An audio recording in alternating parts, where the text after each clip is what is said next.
I just recently moved up here. So yeah, I'm David J. Bland. I'm going to be taking care of you all for the rest of the hour. Basically, I'm going to kind of use Mural for this. So I'll give you like a crash course in Mural if you haven't used it before, because I do want to invite you all in to join this, but I'm going to hold off on that invite. So we'll be like the about halfway point. We'll invite you in. I want to explain some concepts first. So I'll get you all up here on my screen. So yeah, my background's all over the place. Startups, fintech, data, defense, and then I think around 2010 or 11, I moved to the Bay Area and then started really just mentoring companies. And I've just blended everything I learned what not to do at startups and learned how to navigate corporates and helping. Usually from idea to product market fit is usually where I'm playing. So that's where I'm coaching teams and training them. And usually my style is very much like help you learn how to do it yourself. I really don't bring a giant team with me. It's more like, hey, we're going to help you level up your people to do it. So that's kind of the way I focus. And we're going to be using the Testing Business Ideas book. It's a great book just because it's taken like all my coaching and kind of just piled it into a book. I don't know. We'll see if I write another one. I'm actually starting to think about it now. But this one's about 4 years old. It's going to be 4 years next month, actually, in November. Or no, 2 months now, 2 months from now in November. And basically it's like, I wrote the book like I was coaching teams. So that's what you're going to get. And so today I'm going to give you behind the scenes sort of how I think about things, and then give you a chance to kind of participate and hang out with us and work on your stuff today. So the goal is really just to help you kind of de-risk what you're working on, whether it's a product or business or service idea. There's a lot of uncertainty when you try something new. When I'm working with corporations, they're going beyond their core now. They're trying to create something adjacent, or they're trying to something like really net new. It's really hard, especially if you've never tried that before. When I'm coaching startups, small business owners, different challenges, but still a lot of uncertainty. And so hopefully we can give you some things here today to help you navigate that a bit. I think why I'm so drawn to this is that I have a hard time with uncertainty. So it's nice to have a little bit of structure. So I kind of like therapy, maybe a little bit. And then I do have a code of conduct for everything I do online, which is pretty much the Bill and Ted code of conduct, which is be excellent to each other. So when we're sharing out and everything, and we're talking about each other's ideas, just be respectful. Not too worried about it, but I want to call that out. So I'll draw a little bit for you today. So really, I pull a lot of my thinking from this framing of design thinking. And I didn't come up with this, although you're going to find my stuff if you Google desirable, viable, feasible, just because I evangelize it so much.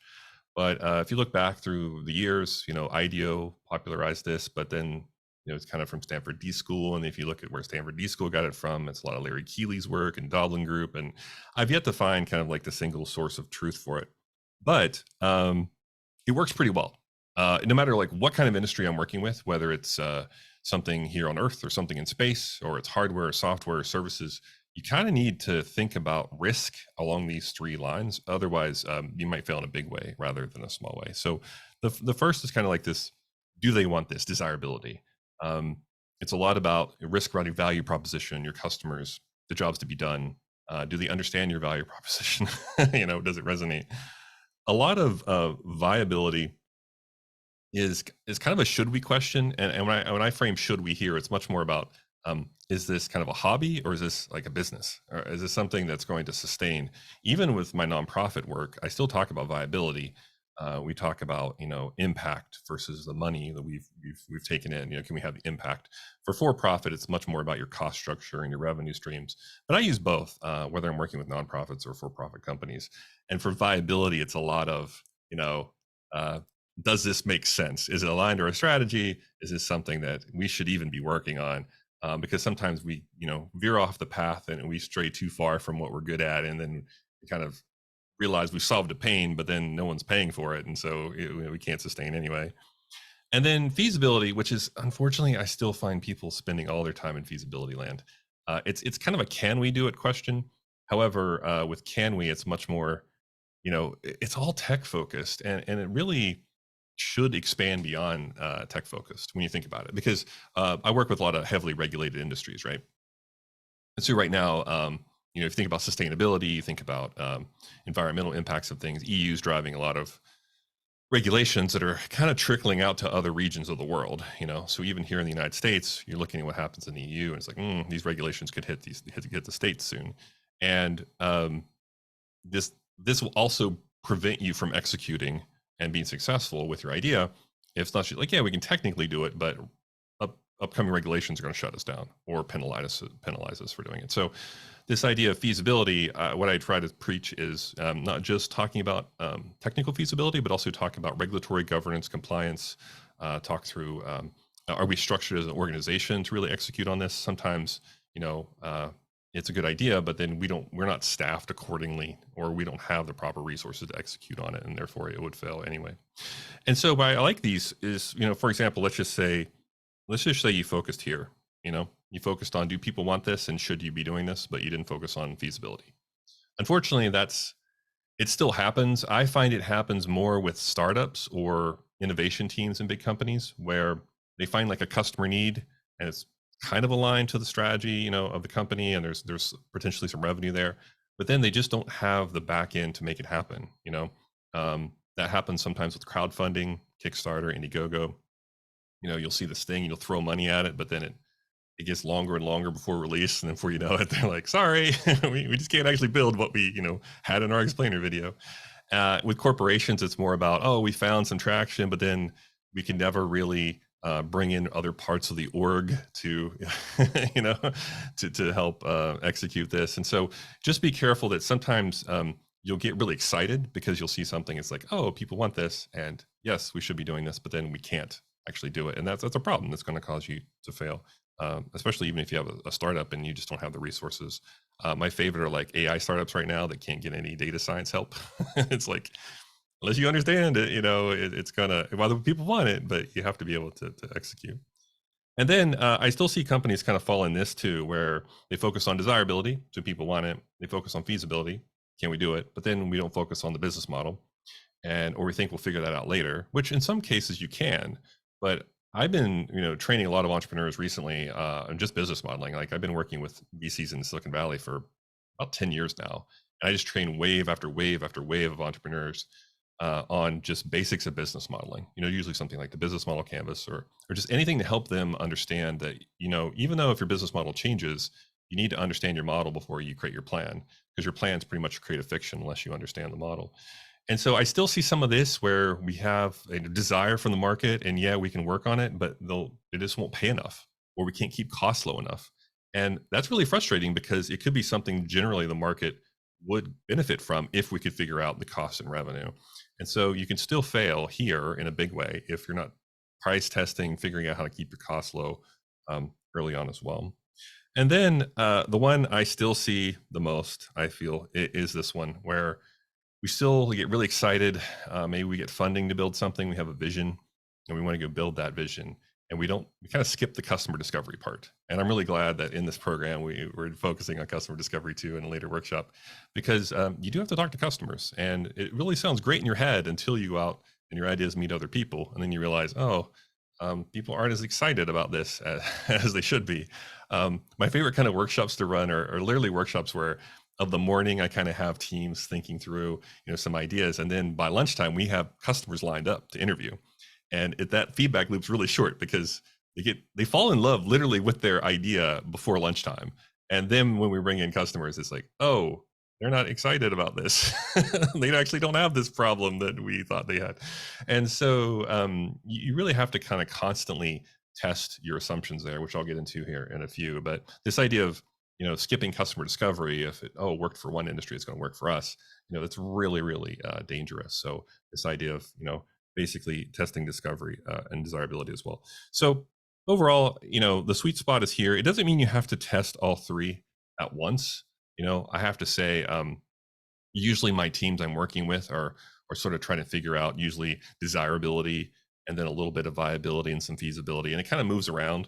But ignoring one altogether is usually fatal. Unless you get it right, sometimes you luck in and get it right. But I think we have to be careful about using these examples of companies that were really successful, but they kind of lucked into it and thinking that's going to work for us too. It's a lot of hard work, and almost every startup I joined, we had some kind of winding journey before we became successful. You know, like the first startup I joined, we thought we were business to consumer, end up being a business to business company. So maybe that's why I'm so passionate about this is, you know, you kind of have to navigate your vision against reality and test it. And so what we've been doing, and Alex and I did this in the book, is we kind of took his canvas, which is kind of the one canvas that spawned a bunch of other canvases, basically, with the business model canvas. And we started layering that thinking on top of it, you know?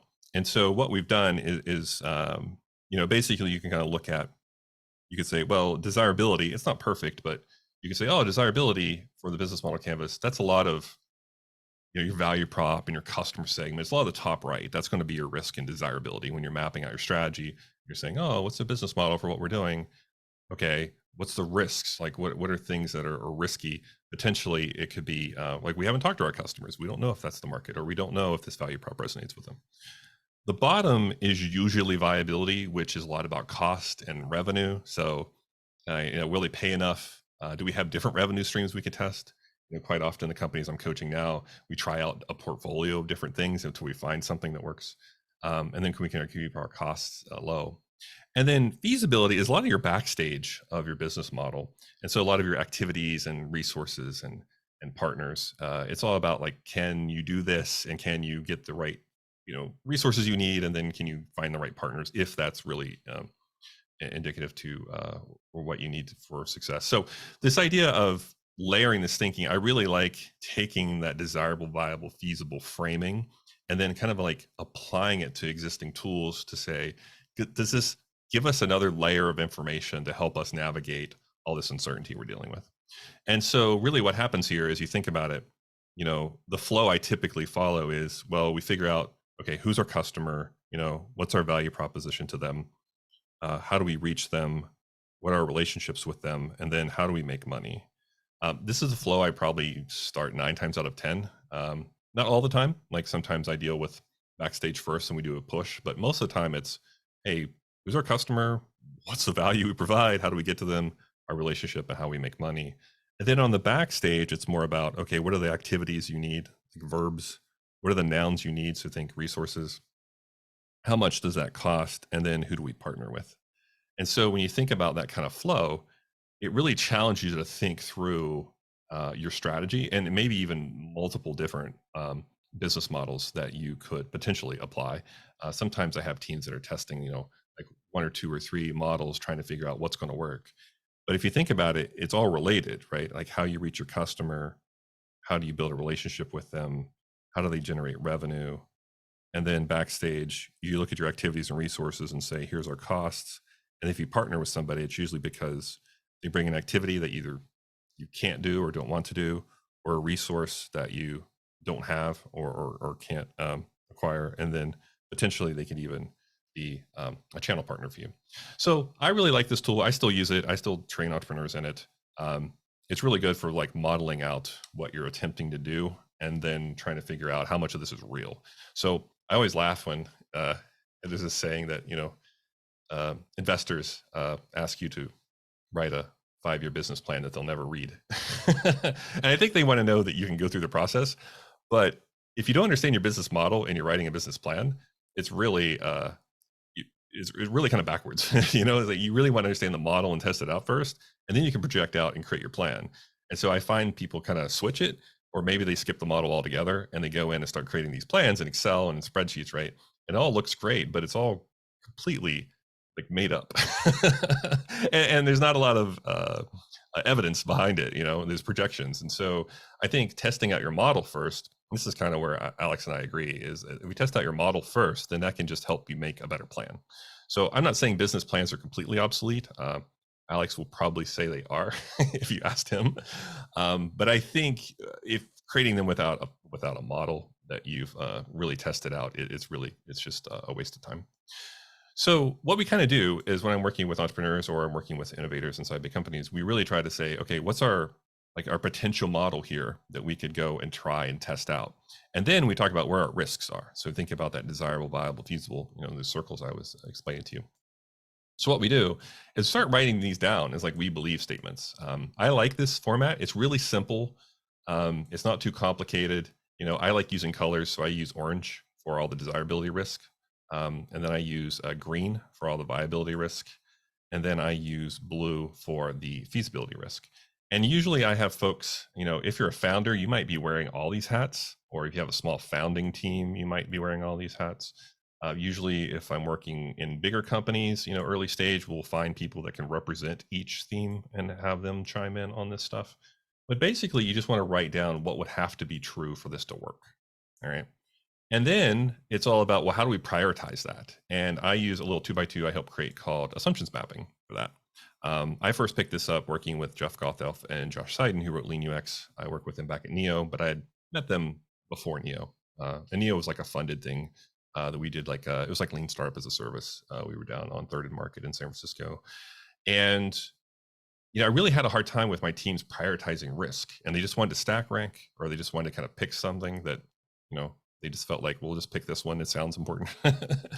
And so what I ended up doing was kind of helping them figure out, well, how do we prioritize in a way where we could have a conversation about it? So it's not too trivial. I mean, it's kind of like it's one of these like easy to learn, hard to master tools, I find.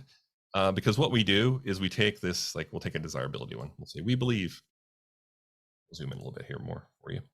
We believe, that, the customer has this job to be done, or something like that. And I'll ask them, okay, how important is this to the success of your business? Is this critically important? Like, if we're wrong, we're doomed? Or is it more like, well, if this isn't true, there are other ways forward, there are other paths forward.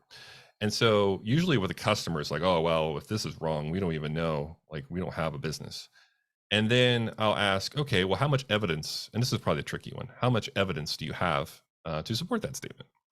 And in the book, I go through a bunch of different types of evidence. In a nutshell, what I'm saying is, well, if you only talked to one customer or ran a survey, it's still way over here. If you have ample evidence, recent observable evidence, qualitative, quantitative, that there's a real pain here, then I put it closer over here to this is a fact. We have evidence.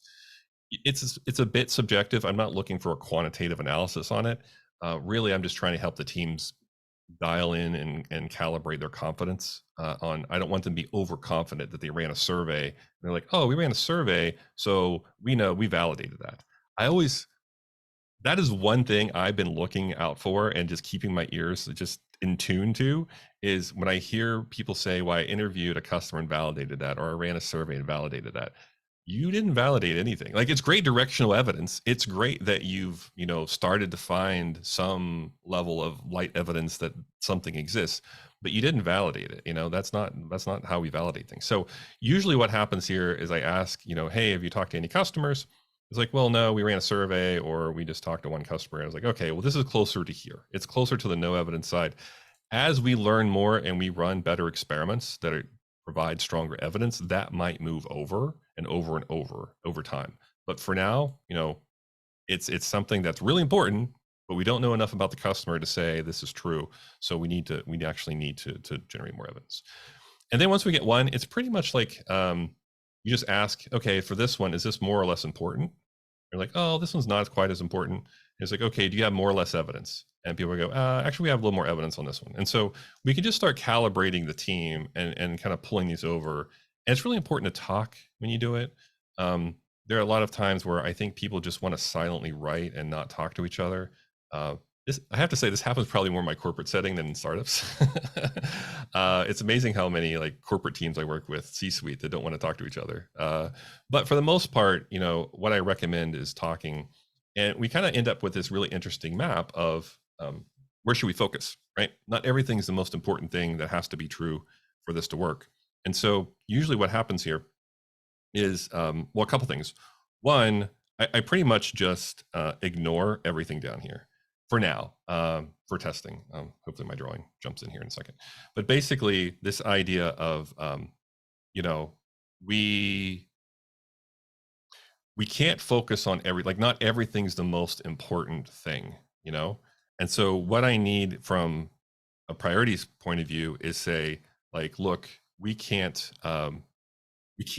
really pay attention near term. We're talking about the next, oh, what happened to my drawing here? Sorry.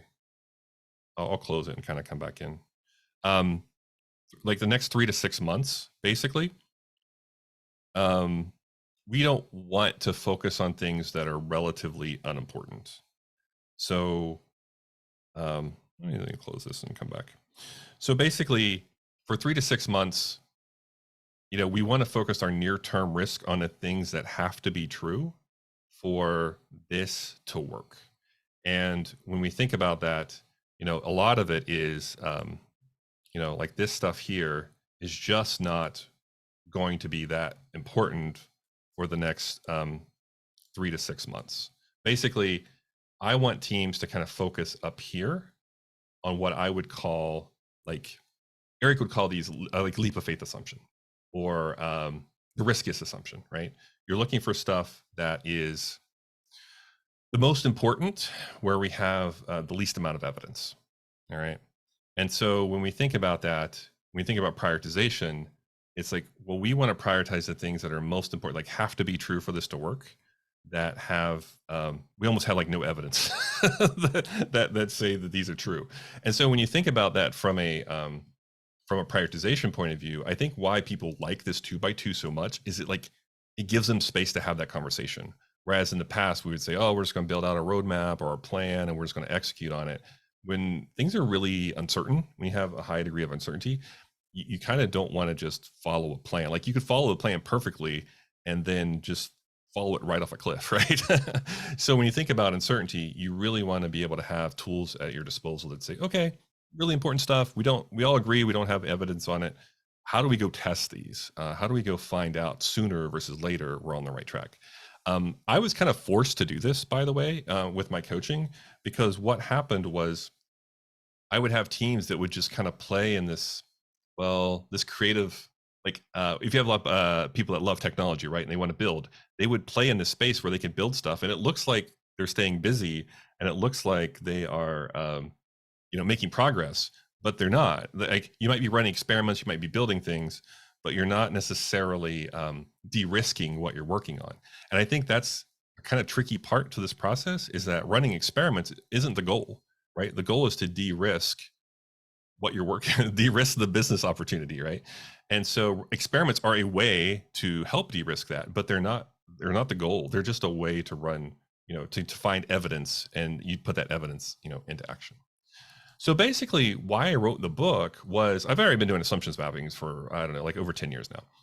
And so one of the reasons I wrote the book was that I kept running into that situation where people say, oh, I ran a survey and I validated that, or we did some interviews and we validated that. I wanted to give people more options of, what you could possibly do to, basically kind of pay down your risk in a way, because if you keep doing surveys and interviews, you're not necessarily paying down your risk. You're learning more, of course, but it's very light evidence. It's not closing the say-do gap, and you're not really understanding, how people will act or how they'll behave in a real life situation, right? And so basically what I've done is we kind of took this and we kind of built on a lot of Steve Blank's work, which was kind of the underpinnings of a lot of Eric Ries's work as well for Lean Startup. And what Steve always did was he kind of framed this stuff as like discovery and validation, right? But he was framing it as customer discovery and customer validation. And what I learned was, well, I mean, we've been doing Lean Startup for a while now. And so this idea of customer discovery and customer validation, trying to reconnect here. Hopefully it reconnects. I think Mural's having issues today. Basically, we want to go beyond just a customer and really have this this broader sense of what validation looks like, right? It's not just about the customer, and customer's desirability, but you also need to take into consideration viability and feasibility, right? So we kind of use that framing to go into how to organize all these experiments I've seen with teams over the years.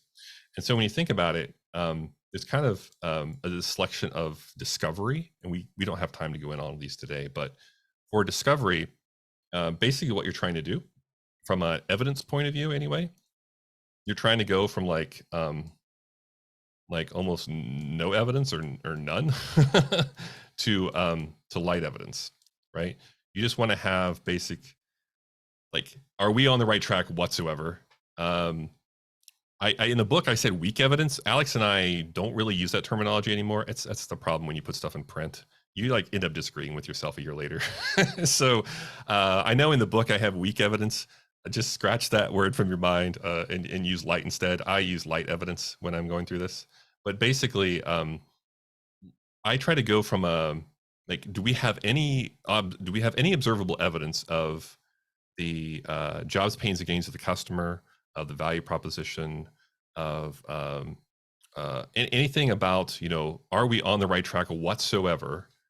Oh yeah, your all died again. Basically, do we have any evidence whatsoever that this problem exists? All right.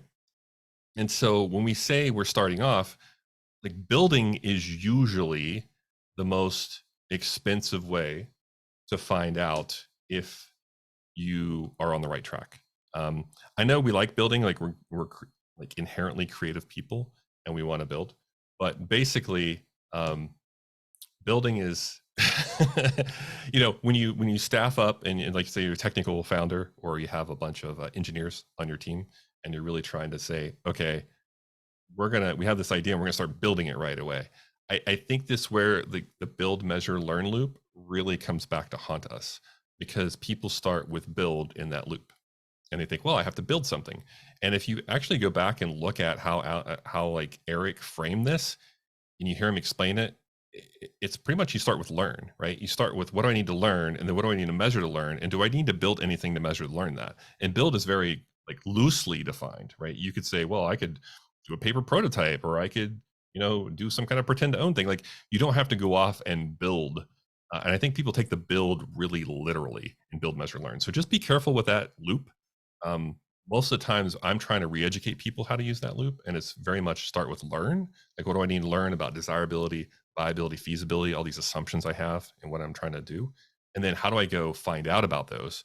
And you may not need to quote unquote build anything as far as like an MVP. So that's something to think about. Now, when we talk about validation, from an evidence point of view anyway, you're trying to go from that light evidence that you've uncovered in discovery, and you're trying to get strong evidence that people will actually behave the way you think they will. So when we think about that say-do gap, right? That's the one thing that comes up time and time again in my coaching. People said they would, they said something and then they would do something else. And it's not like they're inherently lying to you. I think people often project how they would do something. But this is where people get in trouble when you talk about, oh, I'm going to ask you about a future hypothetical situation, and then how you behave in that situation. So that's why I'm really careful about customer interviews. You want to go kind of back, and talk about past history with interviews and everything. But basically here, the ones that stand out to me are things like concierge. So you can do it manually before you build anything, right? Just manually deliver value. You could do Wizard of Oz, where it's still manual, but it's not obvious a person's involved. So there's some kind of digital curtain or a bot, kind of in between people. You could do some kind of single feature thing, like Foursquare back in the day, or Amazon Dash button, like trying to do just a single feature to test some things. Or what I'm seeing more and more nowadays is something like a mashup or a low code solution for software anyway. Hardware, it's a little harder. You have to 3D print stuff and things most of the time and use standard parts. But there are things that you can do that still don't require a giant team and building a high fidelity, completely polished thing. You can go and learn from that. So basically, in the book, right, and some of you will win the book, I guess, in the raffle here, but this idea of, how would I choose another experiment to help me learn if I'm on the right track or not? What's the next best test I could run? And so the book has 44. There's many, many more than 44. But in my coaching, I'm usually just trying to help people figure out, like, hey, what experiment could we run here? What have you seen in other industries? And because I don't focus on the industry, I've seen so much across all these different industries that I usually have something to provide as far as guidance. Now, I might not be the expert in your world. I probably don't even want to be the expert in your world, but I can show you a process on how to select the experiments and kind of go through that. And so far, just to kind of recap what I've thrown at you, we've talked about these themes of desirable, viable, feasible, what they look like. Here I use the business model canvas, how to look at your assumptions, how to map those, right, in a 2x2, and then how to start selecting experiments that you could basically use to de-risk what you're working on beyond just interviews and surveys, which is mostly what people do. And then they just keep doing them over and over and over again, thinking they're de-risking, but they're not. You have to close that say-do gap and see how people would respond closer to the real world when you have something closer that can deliver value. So one of the ways to think about this is, so in the book, what we did is we kind of just try to illustrate stuff in a way that didn't make people defensive. When you think scientific method applied to business, there are some folks that they think back to like third grade science class or something. It's very dramatic. And so what I wanted to do is say, okay, let's talk about this from just the principle level of what it means to have, to apply the scientific method, almost like a social science to business. And so what we did is we try to created this taxonomy. It's not perfect, but I can give you a run through from it, and then I can invite you in, and hopefully this board will stay up and we can kind of do some exercises together. So first off, we have kind of the title, and we have a little description of what it is. So concierge here, again, you're doing a lot of it manually.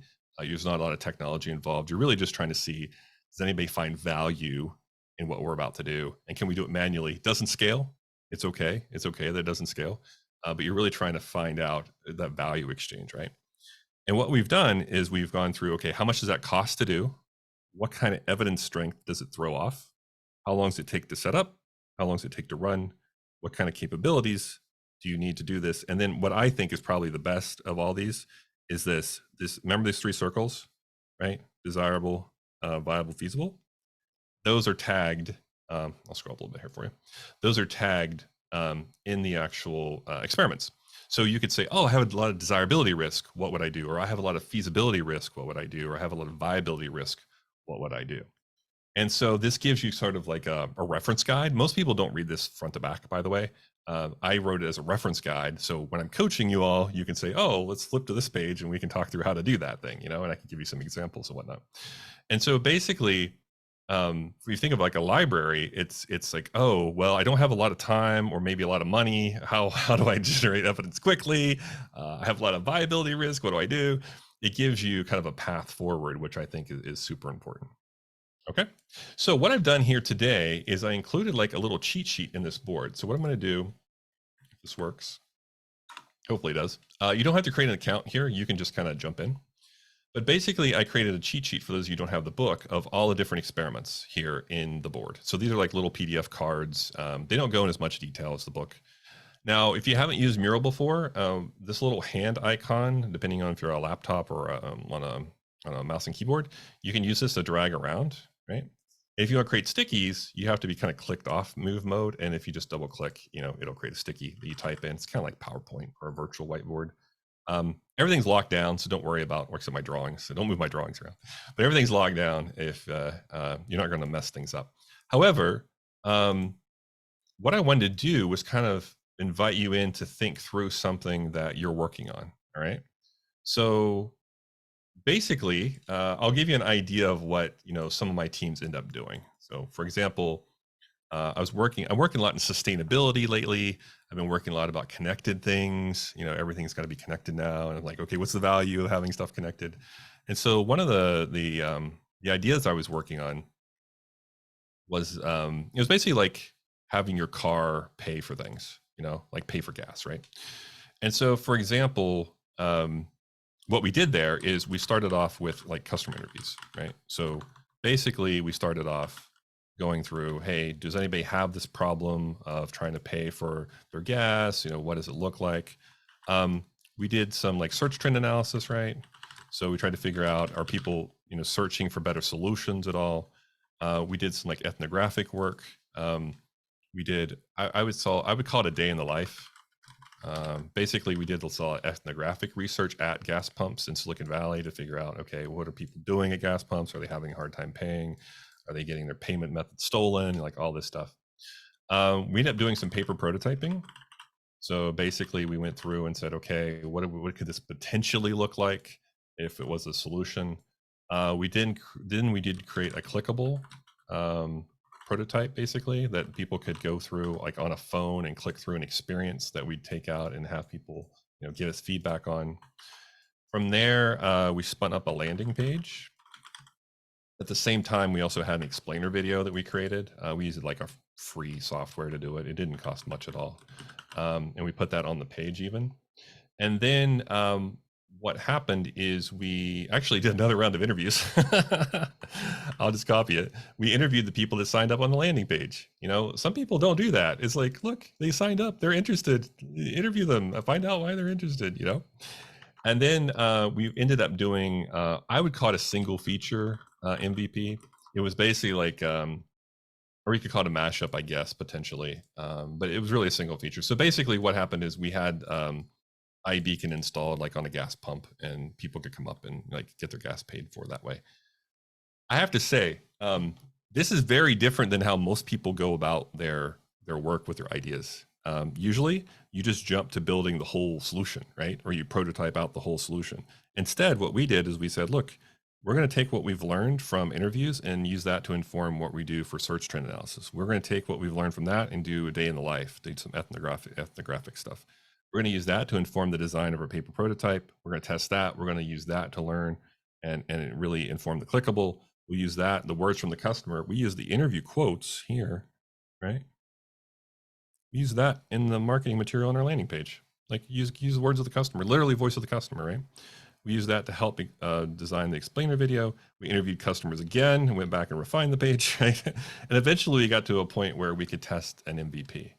Now, I could tell you that this did not go over well. It wasn't a $1 million success. It was something that after we went through all this process, we realized we probably should not go forward with this because most people don't have the problem here in the United States of payments. Now, there have been some other companies have tested out. I saw Amazon test this out with Exxon and other companies. So there might be something there. But for the team I was working with, we decided to park it, right? So we didn't keep going forward with it. So what I thought we might do is I'll give you a few minutes. I'll give you about 8 minutes for this, okay? So I'm gonna set a timer and I'll play some music for you. But what I want you to do is click the link. So if you're not in there, I see some anonymous folks. You don't have to create an account. You can just click enter as visitor. Don't worry about creating an account for today. This is all free for you, okay? And what I want you to do is down here underneath me, I'll lock mine so you can't move them around. But I want you to look at these, experiments and think through something you're working on. And I want you to play around with just sticky note level. You don't have to put acceptance criteria or anything like that in. I want you to play around with some stickies and say, what could I do? Like what are 3 to 5, different tests I could run that might help me learn whether or not I should go forward with this idea. Okay. And then we'll have some Q&A and I'll give you some feedback on these as well. All right.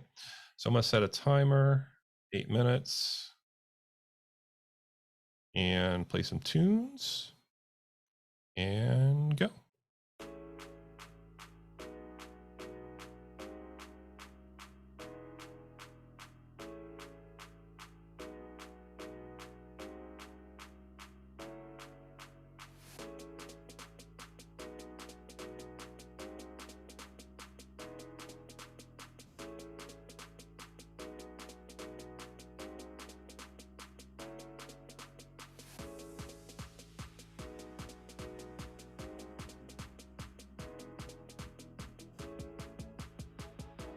If you need to create a sticky, just double click. If you can't, it's probably this hand icon. You just have to unclick the hand icon and then double click.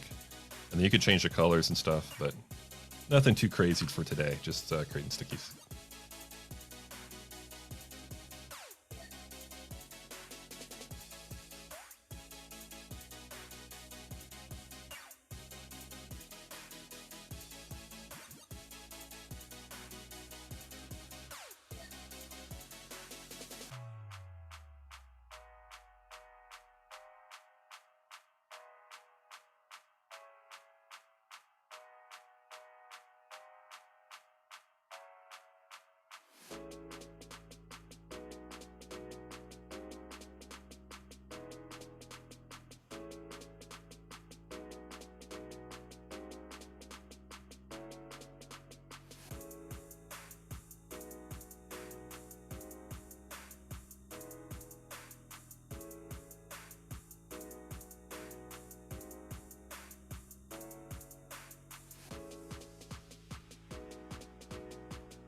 So when you're thinking about this, notice how I kind of went from lighter evidence to stronger evidence for the most part.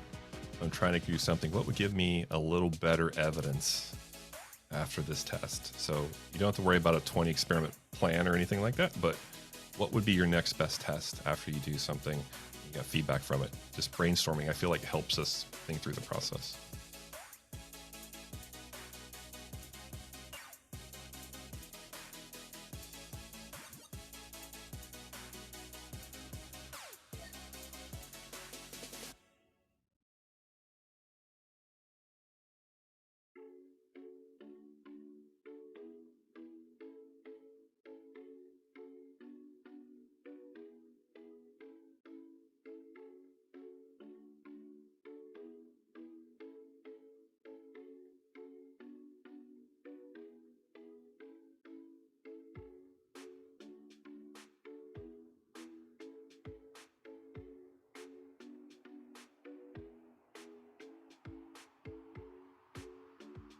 Have about 5 minutes left.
Also, if you're having a hard time reading these,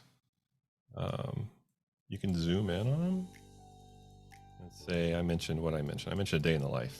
And if you didn't know what that is, you can double click on it. I think your hand has to be off, but you double click and it'll kind of zoom in a bit because these are all just PDFs. So.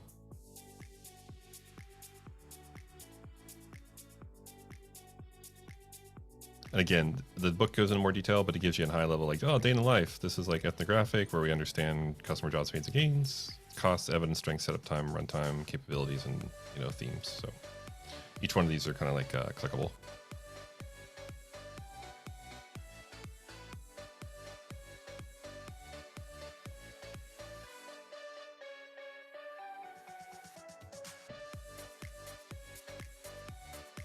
Have about 2 minutes left.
All right, try and face up.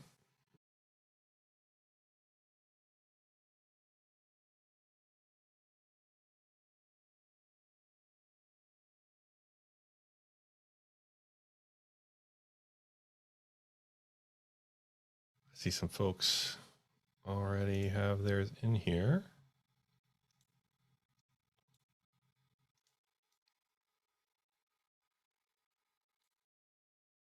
So once the timer, give about 10 more seconds, and then we can go through some of these if you want. We have about 10 minutes left, 9 minutes left.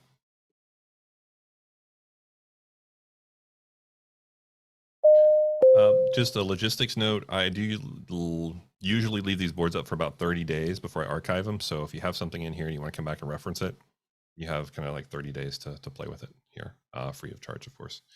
Okay, who would like to talk about what they came up with and get some feedback from me on it? You can just unmute and yell it at me, it's fine. Or raise your hand. I don't know how, Brian, you want to coordinate it. I will help you moderate, yes. So Thanks. don't be shy. Who would like to go so I don't have to be a guinea pig? I see several people in there. Rebecca, Chris. I'll go, Brian, if no one's going to go. All right. And who is that, Nancy? Nancy, this is Nancy. Hi, David. Hello. Which one is yours? I'm the pink one, B to B to C.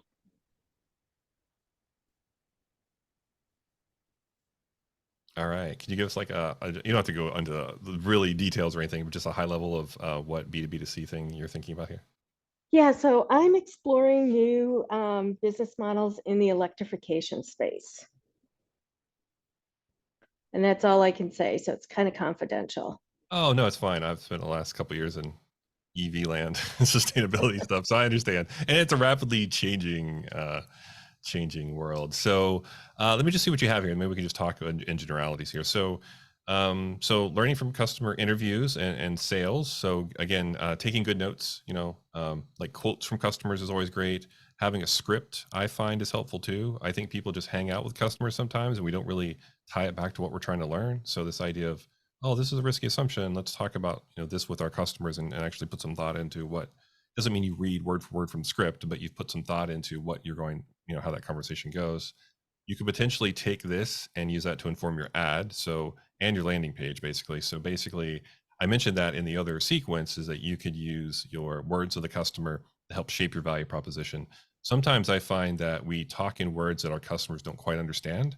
And so we think, oh, they're not buying because it's too expensive or because we need to add features. And it's literally, they don't understand what we're talking about. And so I think that's a step I see some folks skip in early stage ideas.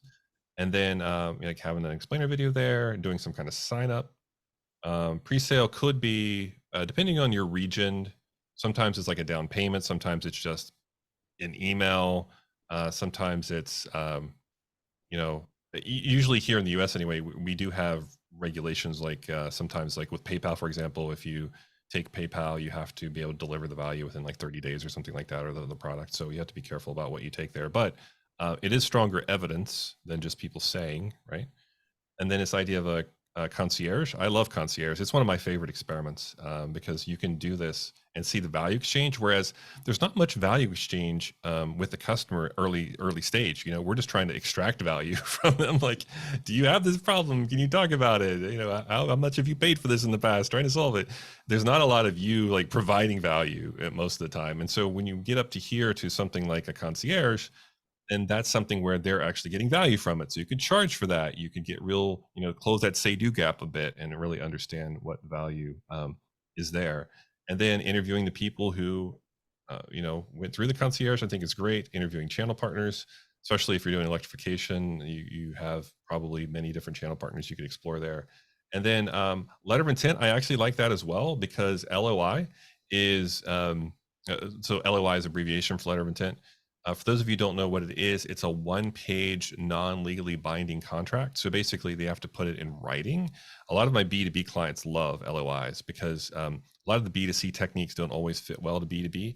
And so we use something like an LOI to gauge demand. Like, will they even put it in writing? Because sometimes you'll have B2B clients say something and then they won't put it in writing. And so again, it comes back to that say-do gap. It comes back to, oh, I talked to a customer and validated that. Well, did you get it in writing? Because if we can't get it in writing, it's not even close to being validated, right? And so a letter of intent, I've had a lot of my B2B clients use that to get, at least, it doesn't mean they can't back out of it, but at least if they're not willing to put it in writing, that's something that is telling early on. But I don't know, did that help as far as walking through that or how that can potentially work? It did, but I do have a question because, in some spaces, like in the sustainability space in particular, and you mentioned it, it's emerging, right? And so some of the problems might be there, but some of the problems might not be there yet. So how do you deal with that when there is sort of an emerging problem that some customers have, but it's not, let's say it's not completely through the market? I mean, it's just kind of an emerging problem. Yeah, I like this model from Steve Blank, which is like do they have the problem? Are they aware of the problem? And they're actively seeking a solution to the problem. So I like that framing as far as like early adopters, are they actively seeking a solution? Ideally, they have budget for a solution too.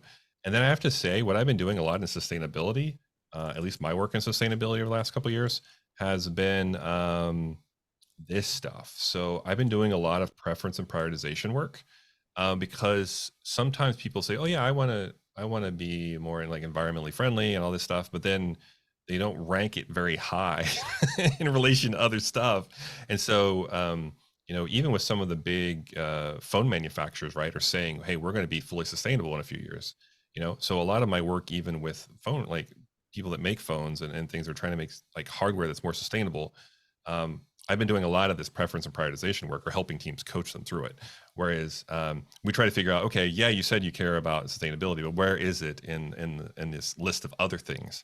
And it'd be really interesting because sometimes they say they value it, but then when you do a ranking exercise, it ends up at the bottom.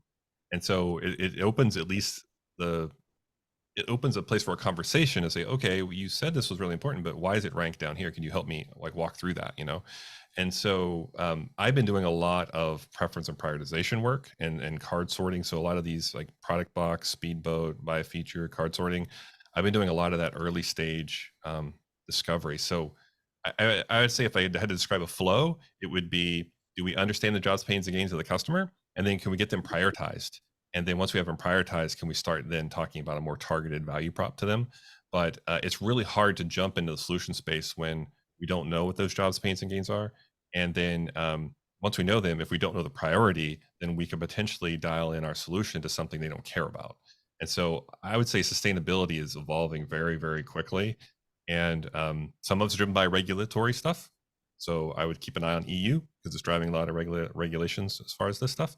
But it's also like, who are my early adopters? Who would make a move before the regulations hit? And so it's a lot of kind of messy discovery, but I've been using this to help prioritize it. So maybe this collection could help you out.